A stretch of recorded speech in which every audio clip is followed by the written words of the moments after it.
Hoje eu quero falar aos irmãos sobre disciplina para uma vida cristã autêntica. É o tema da mensagem que o Senhor colocou no nosso coração. O texto, 2 de Pedro, capítulo 1, do versículo 5 ao versículo 7, diz assim: E vós também, pondo nisto mesmo toda a diligência, acrescentai à vossa fé a virtude, e a virtude a ciência, e a ciência a temperança, e a temperança a paciência, e a paciência a piedade, e a piedade a fraternidade, e a fraternidade o amor. Que Deus abençoe sua palavra nos nossos corações. Amém? Amém. Nesse texto, o apóstolo Pedro trata de mais uma causa de depressão espiritual. Ele escreve para animar pessoas que estavam desanimadas, e desanimadas a tal ponto que estavam quase a duvidar da fé que tinham recebido. Aqui Pedro nos faz uma descrição do problema ou do estado em que essas pessoas se encontravam. Por exemplo, após fazer uma exortação para que essas pessoas acrescentassem algumas qualidades à fé que possuíam, ele diz no versículo 8: Porque se em vós houver e aumentarem estas coisas, não vos deixarão ociosos nem estéreis no conhecimento de nosso Senhor Jesus Cristo. Observe, irmãos, que Pedro diz: se essas coisas existirem em vós, farão de vocês o que vocês não são no momento. Ou seja, farão que não sejam ociosos nem estéreis no conhecimento de nosso Senhor Jesus Cristo. Isso implica que a condição deles era uma condição de ociosidade e esterilidade. Outra tradução diz assim: pois se vocês tiverem estas qualidades e deixarem que elas se desenvolvam, isso fará com que sejam úteis e produtivos. Então eles estavam a ser inúteis e improdutivos na vida cristã. Esse é o problema que Pedro trata aqui. Em outras palavras, podemos dizer que estavam a ser inúteis, improdutivos, tanto para Deus como para os outros. Mas não é só isso. Pedro diz também que eram cegos, lá no versículo 9, pois aquele em quem não há estas coisas é cego, nada vendo ao longe, havendo-se esquecido da purificação dos seus antigos pecados. Temos, irmãos, que perceber que Pedro estava a tratar um problema que havia naquele grupo de pessoas a que ele estava a escrever. E Pedro também faz uma insinuação de que eles estavam sempre a tropeçar, pois lhes diz que se fizessem essas coisas, nunca jamais tropeçariam. Versículo 10: portanto, irmãos, procurai fazer cada vez mais firme a vossa vocação e eleição, porque fazendo isto, nunca jamais tropeçareis. E não somente isto, mas se fizessem estas coisas, tornariam cada vez mais firme a sua vocação. Em outras palavras, eles mostrariam que a fé que tinham era real e que realmente foram escolhidos e chamados por Deus. não há dúvida de que eram cristãos, mas precisavam mostrar isso na conduta e no viver diário. Essas pessoas eram cristãs, porém estavam infelizes a viver uma vida ineficaz que parecia não levar a lugar algum e não estavam a ajudar outras pessoas. Por isso que Pedro insinua que estavam a ser inúteis e improdutivos na vida cristã. A fé que possuíam estava a ser ineficaz para eles mesmos e eles estavam a ser ineficazes para outros. Dessa maneira não possuíam o gozo e nem a segurança que produz a fé autêntica e madura no cristão. Também não estavam a crescer no conhecimento do Senhor Jesus. Tinham todo o conhecimento à sua disposição, estava tudo ali, mas não cresciam no conhecimento, eram estéreis neste sentido. Na verdade, apesar de serem cristãs, essas pessoas parecem ter muito pouco que demonstrasse isso. E também parecem não compreender o significado da sua conversão, que a vida velha ficou para trás. Parecem ter esquecido o fato de que foram purificados dos seus pecados de outrora e estavam a viver como se isso não tivesse acontecido.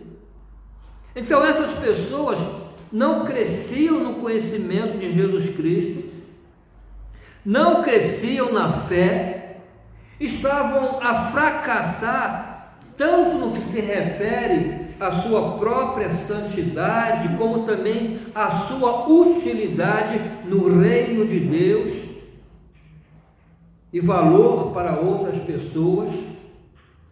Essa é uma descrição melancólica de um cristão, mas é a descrição que o apóstolo Pedro faz dessas pessoas. Irmãos, eu não tenho nenhuma dúvida de que também hoje, nas nossas igrejas, há muitos cristãos que se encaixam nessa descrição. Eu não serei leviano em dizer que a maioria se encaixa nessa descrição.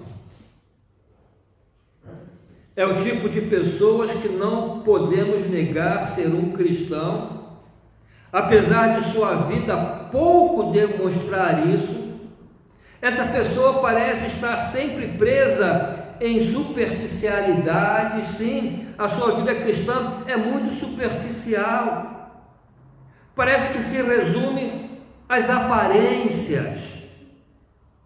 Não dá a impressão de ser nada do que o Senhor disse que um cristão seria quando recebesse o Espírito Santo. Rios de água viva correrão do seu interior. A impressão que dá é de esterilidade, improdutividade. Nada está a ser produzido por ele e parece não estar dando nada a outros. Sua vida cristã é fraca e não parece estar a crescer ou a desenvolver-se. Normalmente, um cristão assim tende a viver abatido e espiritualmente deprimido. Essa é a condição da qual o apóstolo trata aqui e que estamos a considerar. Irmãos, a primeira coisa que devemos considerar é a causa dessa condição. Como é que alguém pode chegar a tal estado? Sim, há cristãos que correspondem a essa condição. Mas por que são assim? Porque não são como outros cristãos cujas vidas são dinâmicas, efetivas e que transmitem vida. Essa é a pergunta que devemos considerar, e parece estar bem claro que o apóstolo aqui diz a essas pessoas que existe apenas uma causa para todo esse problema, uma causa apenas: falta de disciplina, disciplina espiritual. E porque essas pessoas não têm disciplina, porque essa frouxidão, essa indolência é tão aparente em suas vidas, a primeira causa parece ser que elas têm uma perspectiva, uma ideia equivocada da fé cristã. Nós encontramos isso, irmãos, no começo do 5º versículo, onde o apóstolo diz: e vós também, pondo nisto mesmo toda a diligência, acrescentai a vossa fé. Aqui Pedro diz que há coisas que precisam ser acrescentadas àquela fé inicial, que nos levou a Jesus. Ele diz: complementem a sua fé, abasteçam a sua fé com coisas que ele passa a mencionar. Então temos aqui uma sugestão de que eles tinham uma perspectiva errada da fé e da própria vida cristã, que tem origem na fé. Essas pessoas ouviram a mensagem de que somos salvos por graça, mediante a fé, não por obras, para que ninguém se glorie, e descansaram nisso. Interpretaram que a fé inicial para a salvação era tudo. Eu já tenho fé, eu creio em Jesus, e basta. Que não precisavam de mais nada além de crer e fixar os olhos em Jesus. De vez em quando eu leio comentários assim no Facebook, são chamados desigrejados. Lá no Brasil tem a igreja dos desigrejados. É interessante, né? Os desigrejados. Eu não vou na igreja porque a igreja não salva, quem salva é Jesus. Eu não dou dízimo porque dízimo é obra.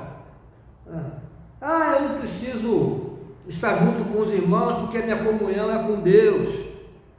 Eu sou salvo pela fé. É certo que a salvação é somente pela fé, que a fé só basta, não é preciso realizar nenhuma obra para alcançar a salvação, a obra que salva já foi realizada por Jesus. Mas, irmãos, temos que entender que a nossa vocação, ou o nosso chamado, não é apenas para sermos salvos da condenação do pecado, não. Também somos chamados à santidade e ao serviço. Somos chamados a sermos úteis e frutíferos na vida cristã. Somos chamados a crescer no conhecimento de Jesus Cristo, na fé, no amor, no serviço a Deus, no serviço ao próximo. Em outras palavras, somos chamados a sermos crentes maduros e produtivos. E ninguém deve se conformar com menos do que isso. Se não buscamos isso, seremos ociosos, estéreis e viveremos a tropeçar. É o que diz Pedro. Precisamos entender, irmãos, que somos como um edifício em construção. O apóstolo Paulo, ele usa essa metáfora para a nossa vida cristã. Deus começou uma boa obra em nós e nos deu a fé como base da construção. A fé é a base, e sobre esta base há elementos que precisamos acrescentar para a edificação do edifício, ou para que essa boa obra seja aperfeiçoada.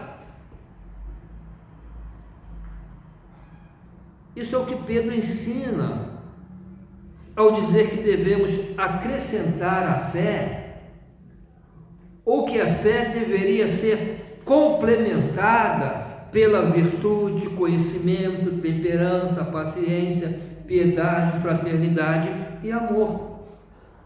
Deviam acrescentar essas coisas à fé inicial e não ficar ali estagnados e satisfeitos com a fé. Tenho fé, olho para Jesus, isso basta. Deviam acrescentar essas coisas não para alcançar a salvação, mas para que não fossem ociosos e nem estéreis, e também para que não vivessem como cegos a tropeçar.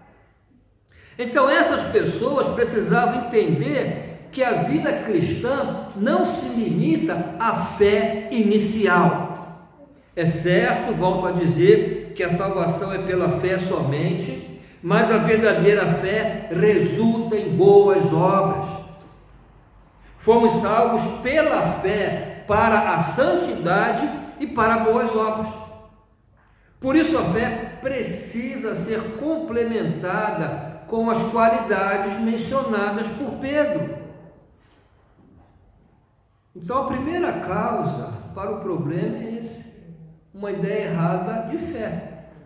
A fé tem que ser complementada, tem que acrescentar coisas sobre ela para a edificação do edifício. A segunda causa geral desta condição é, sem dúvida alguma, nada mais que mera preguiça ou indolência. Irmãos, eu prego isso para mim mesmo, porque eu sou preguiçoso. Como eu sou preguiçoso? Preguiçoso para estudar, preguiçoso para ler a Bíblia, preguiçoso para orar. Eu sou preguiçoso. Não quer dizer que eu não estudo, não oro, não leio a Bíblia. Eu procuro vencer a minha preguiça, disciplinar-me para isso. Pedro fala de falta de diligência. Ele diz: pondo nisso toda diligência. Ele quer ter a certeza que entendemos isso bem. E o repete no versículo 10. Uma versão inglesa traduz assim: portanto, irmãos, procurem com uma dedicação cada vez maior. Essa exortação é necessária porque existe uma espécie de indolência ou preguiça geral que aflige a todos nós e que é, sem qualquer dúvida, produzida pelo diabo no que se refere à vida espiritual. Parece que não temos o mesmo zelo, o mesmo entusiasmo que temos para outras coisas. Não temos a mesma dedicação e nem aplicamos a mesma energia que aplicamos ao nosso trabalho secular, à nossa profissão, ao nosso negócio, às nossas distrações ou a algo que nos interessa. Eu fico a perguntar quantos irmãos não estão aqui agora nesse momento porque acharam mais interessante estar em outro lugar que não seja uma igreja. Quantos? Podemos estar a trabalhar com muita disposição na nossa profissão, no nosso negócio, mas quando se trata de passar um tempo para a oração, de separar esse tempo, já não temos a mesma disposição. Os irmãos já repararam que sempre ficamos com sono e cansados quando vamos ler a Bíblia? Comigo acontece, eu já até dormi lendo a Bíblia, ficava dormindo no chão. Mas nem a Bíblia, às vezes eu demoro, quando eu vejo, opa, caiu. Não conseguimos ler por muito tempo. Estamos dispostos e disponíveis para muitas coisas que nos interessam, mas para ler a Bíblia e para a oração não temos a mesma disposição, não temos tempo. É interessante quando eu ouço alguém dizer que vive tão ocupado que quase não tem tempo para orar e ler a Bíblia. Mas as pessoas têm tempo para tudo. Tempo para ler o jornal diário, tempo para seus programas favoritos na TV, tempo para a internet, tempo para o WhatsApp, para o Facebook, tempo para os seus entretenimentos, para ir ao Alegro, para ir à Baixa. Só não tem tempo para as coisas espirituais. E a minha resposta para quem diz que não tem tempo para investir no seu crescimento espiritual e serviço ao Senhor é que isso não passa de falta de disciplina e de organizar-se. É uma questão, irmão, de disciplina e organização. Todos temos tempo. Todos temos. Se não temos, Deus errou em fazer um dia com 24 horas, tem que fazer com 30. Nas 24 horas do dia, nós temos tempo. Se temos tempo para fazer tantas outras coisas, então todos temos tempo. Podemos não ter interesse, é outra coisa, mas tempo temos. E o segredo do sucesso nesta área é tomar esse tempo que temos e insistir que seja dedicado às questões do espírito, em vez de ser gasto com tantas outras coisas. Essa é a segunda causa do problema, uma falta de disciplina em nossas vidas, uma falta de organizar a nossa agenda para que nos dediquemos às questões do Espírito, como no fundo do coração sabemos que devemos fazer. Todos nós sabemos que devemos fazer, mas nem sempre fazemos. E essa é a causa do problema, a razão pela qual muitos cristãos são ociosos e estéreis na vida cristã. Passemos agora para o tratamento. Já vimos qual é a causa. Qual é o tratamento descrito ou prescrito pelo apóstolo Pedro para esta condição? É simplesmente o inverso da causa do problema. Se o problema é preguiça, tem que ser o inverso. Em primeiro lugar e acima de tudo, ele enfatiza toda a diligência. Outra tradução diz: façam o máximo de esforço. O máximo. Então aqui está o tratamento, o exercício de disciplina e diligência. Irmãos, sem disciplina e diligência não vamos a lugar algum, em nada na nossa vida. Não há crescimento em nenhuma área da nossa vida, e muito menos na questão espiritual, se não houver disciplina e diligência. E nós não podemos, irmãos, negligenciar essa parte. Na quinta-feira eu estou a transmitir para os irmãos uma série que denominei Uma Vida que Vale a Pena. E quinta-feira nós falamos sobre a forma que Deus nos criou, a sua imagem e semelhança, quer dizer que nós somos seres espirituais. Nós não somos corpo, nós somos corpo e espírito. Nós não somos um corpo que ocupa um espírito, nem um espírito que ocupa um corpo, não.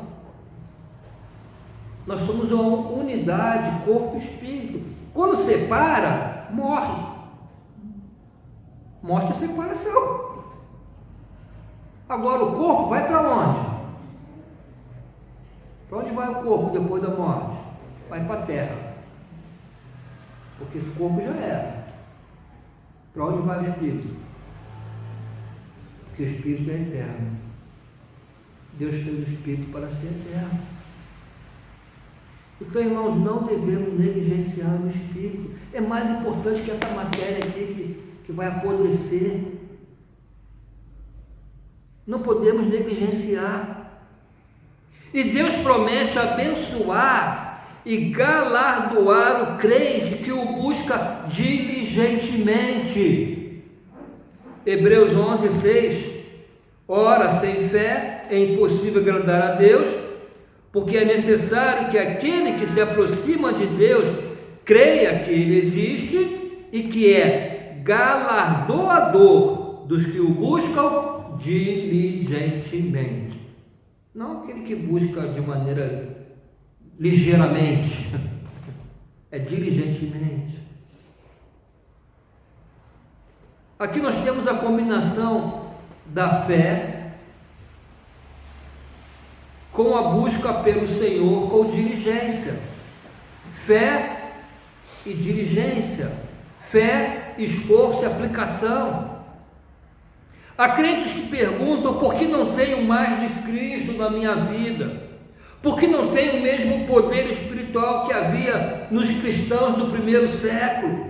Por que não tenho esse mesmo gozo, essa mesma alegria que tiveram? Por que não posso ter essa mesma experiência?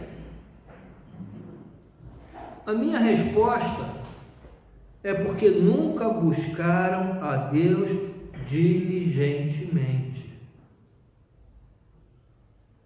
O que Deus diz? Quando me buscardes de todo o vosso coração. Não é de maneira ligeira, irmãos. Se buscarem, vão ter, porque Ele é galardoador dos que o buscam diligentemente. Então, em primeiro lugar, é necessário o exercício de disciplina e ordem. Se concordamos com a importância de dedicar tempo para as questões espirituais, a fim de que não sejamos ociosos e nem estéreis como cristãos, devemos insistir a todo custo que certas coisas devem ser feitas. Em outras palavras, se realmente creio que a Bíblia é mais importante para mim que o jornal diário, o noticiário da TV, as conversas do WhatsApp, Facebook, entretenimento, etc., então devo ler a Bíblia antes de abrir o jornal, ou de distrair-me com qualquer uma dessas outras coisas. O que quer que eu tenha que deixar de fazer para ler a Bíblia, eu devo deixar, vale a pena. Devo ser fiel ao meu tempo de oração, devo priorizar isso, gastar tempo em meditação. Outras coisas talvez fiquem por fazer, mas isso tem que ser feito diligentemente, sem preguiça, sem adiar. E o segundo princípio é que devemos suplementar a nossa fé. Ele diz: acrescentai a vossa fé. Não deves parar na fé inicial, mas deves acrescentar determinados elementos à sua fé. E o apóstolo nos dá uma lista de elementos que devemos acrescentar à nossa fé. Qual é o primeiro elemento? Ele diz: acrescentai à vossa fé a virtude. Virtude aqui, irmão, significa a qualidade moral de uma pessoa de bom caráter, boa conduta, sincera, que fala sempre a verdade, honesta nos seus negócios, nos seus relacionamentos, bondoso com o próximo. É virtude, é ser virtuoso. Uma pessoa que diz que tem fé, mas se não aparecem essas virtudes nela, será uma contradição. E o apóstolo continua: acrescentai à vossa fé a virtude, e a virtude o conhecimento. Todos temos um conhecimento básico de doutrina, todos temos. Senão, não teremos fé. A fé vem pelo ouvir a palavra. Mas não podemos parar nisso, irmãos. Há que crescer. Para isso precisa esforçar-se. Não pode ser preguiçoso no estudo da palavra. De vez em quando, procurar ler bons livros que vão ajudar-te na sua edificação. O próximo item é temperança, que é domínio próprio.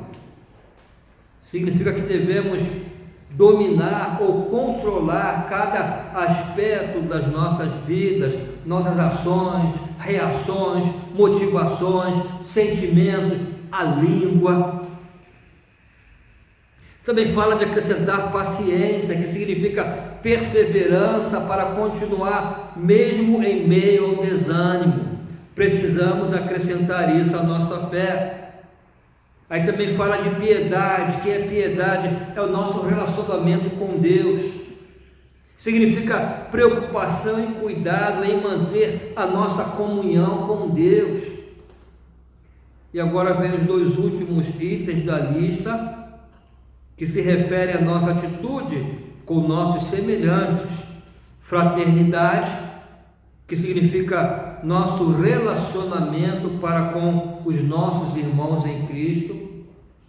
Outra tradução diz amor fraternal.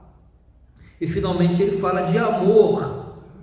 Em outra versão está caridade, que significa amar a todos os homens, mesmo aqueles que não estão na fé. Amar a todos. Então, se não queremos ser ociosos e estéreis, a viver como cegos, a tropeçar, precisamos acrescentar essas coisas à nossa fé diligentemente e observá-las em detalhes. Irmãos, eu vou concluir com a forma com que o apóstolo nos encoraja a fazer tudo isso.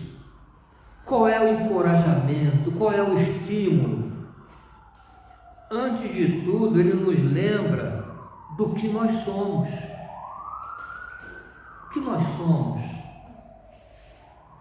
Ele diz que o próprio Deus nos tornou participantes da natureza divina.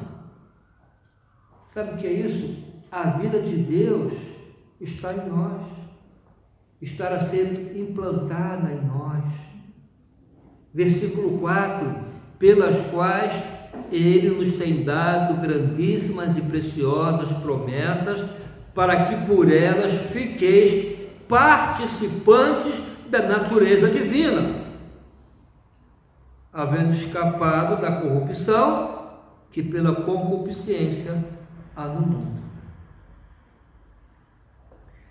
Se é introduzida a natureza de um animal em mim, eu ficaria igual a esse animal, né? Deus introduz a sua natureza em nós para que sejamos iguais a Ele.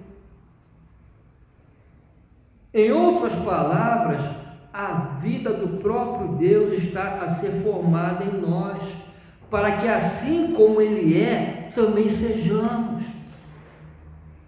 Isso é grande demais, irmãos. Em outras palavras, Pedro está dizendo o mesmo que João diz em 1 João 3,2: amados, agora somos filhos de Deus, e ainda não é manifesto o que havemos de ser, mas sabemos que quando Ele se manifestar, seremos semelhantes a Ele, porque assim como é, o veremos. No entanto, o apóstolo não para por aí.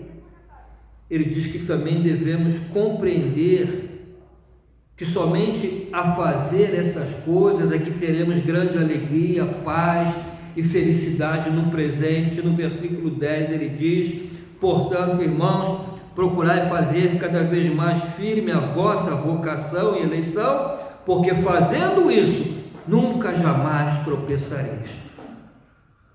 Tropeçar é desanimador, machuca, traz angústia, infelicidade, mas ele diz que vocês se esforçam por fazer essas coisas se reúnem toda a diligência para fazer essas coisas, não tropeçarão e serão felizes consequentemente.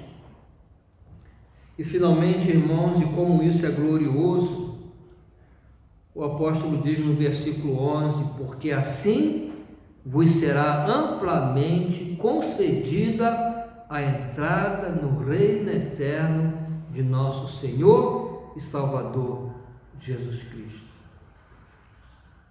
Aqui não está a falar sobre salvação. Você não vai alcançar a salvação a fazer essas coisas, não. Essas pessoas já são salvas. No texto original, ele fala de entrada para a glória. Entrada para a glória, que significa recompensa, galardão. O que ele está a dizer aqui é o seguinte: se fizerem essas coisas, além da salvação que vocês já têm pela fé, algo mais lhes será acrescentado.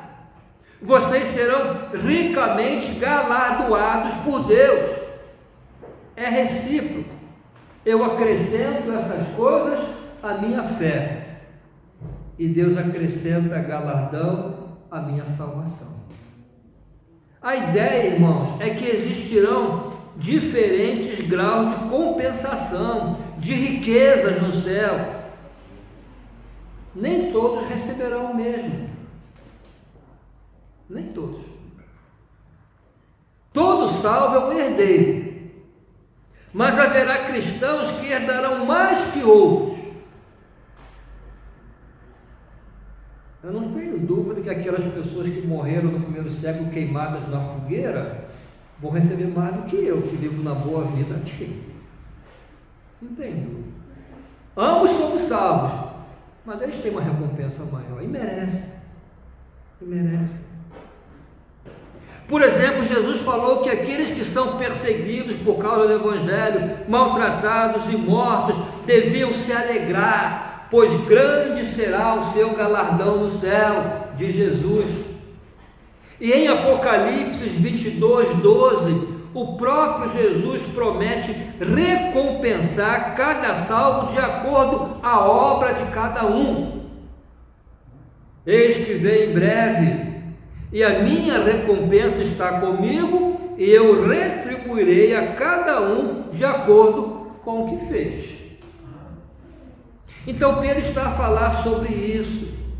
Em outras palavras, ele está a dizer: se disciplinarem as suas vidas, se forem mais diligentes em acrescentar à sua fé todas essas várias qualidades, vocês não tropeçarão no presente, terão grande alegria e felicidade nesta vida, e quando o fim chegar, deixarão essa vida com uma riqueza abundante a esperar por vocês no céu. Grande será o galardão de vocês. Por isso Jesus diz: não ajuntem tesouro na terra, juntem lá no céu. Lá no céu.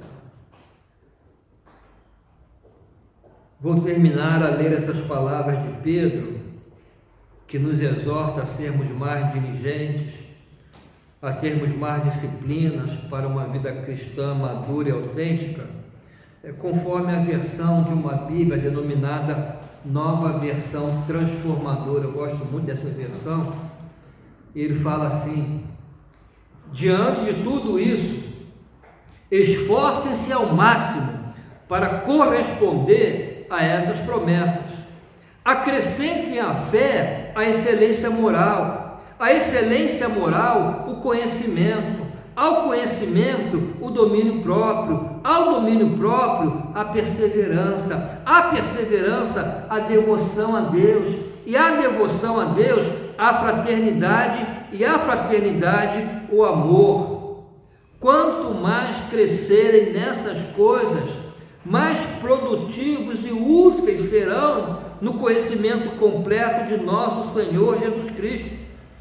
Mas aqueles que não se desenvolvem desse modo são praticamente cegos, vendo apenas o que está perto, e se esquecem que foram purificados dos seus antigos pecados. Por isso, irmãos, trabalhem ainda mais arduamente para mostrar que de fato estão entre os que foram chamados e escolhidos. Façam essas coisas e jamais tropeçarão.